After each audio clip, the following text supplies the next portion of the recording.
ఇవాళ ఎపిసోడ్ లో రియల్ గా ఒక సడన్ ట్విస్ట్ అయితే చూస్తారు. మనకి సునందమాల గారిని మనకి ఆక్షన్స్ లో మనకి మణికంఠ గారు తీసుకోవడం జరిగింది. బట్ ఇవాళ ఎపిసోడ్ లో మణికంఠ మాస్టర్ గారు సునందమాల గారిని కొరియోగ్రఫీ చేయలేదు. వేరే మాస్టర్ వచ్చేసి మనకి కొరియోగ్రఫీ చేశారు. మరి మణికంఠ మాస్టర్ గారు మనకి డి నుంచి తప్పుకున్నారా, లేకపోతే డీలో ఇక చెయ్యట్లేదా, ఫర్దర్ గా నెక్స్ట్ 5 కంటెస్టెంట్స్ కి మనకి 5 కొరియోగ్రాఫర్స్ ఉన్నారు. ఇవాళ టెలికాస్ట్ అయిన 5 పర్ఫార్మెన్సెస్ లో సునందమాల గారికి మణికంఠ గారు కొరియోగ్రఫీ చేయాలి. బట్ మణికంఠ గారి ప్లేస్ లో వేరే మాస్టర్ ఉండడం రియల్ గా సడన్ సర్ప్రైజ్ అని చెప్పొచ్చు.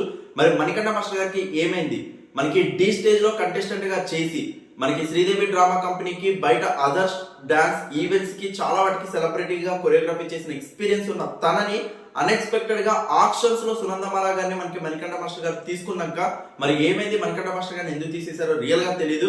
బట్ సునందమాల గారిని ఇప్పటి నుంచి నాకు తెలిసి కొరియోగ్రఫీ చేసేది మణికంఠ మాస్టర్ గారు కాదు. ఇవాళ మనకి కొత్త కొరియోగ్రాఫర్ అయితే సునందమాల గారితో జాయిన్ అవ్వడం జరిగింది. ఫర్దర్ గా మనకి దానికి క్లారిటీ రావాల్సి ఉంది ఫర్దర్ ఎపిసోడ్లలో.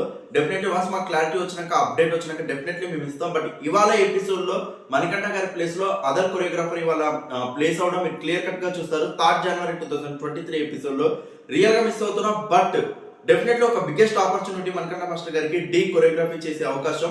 హోప్ తను దాన్ని డెఫినెట్లీ యూటిలైజ్ చేసుకుంటారని అయితే నేను అనుకుంటున్నాను.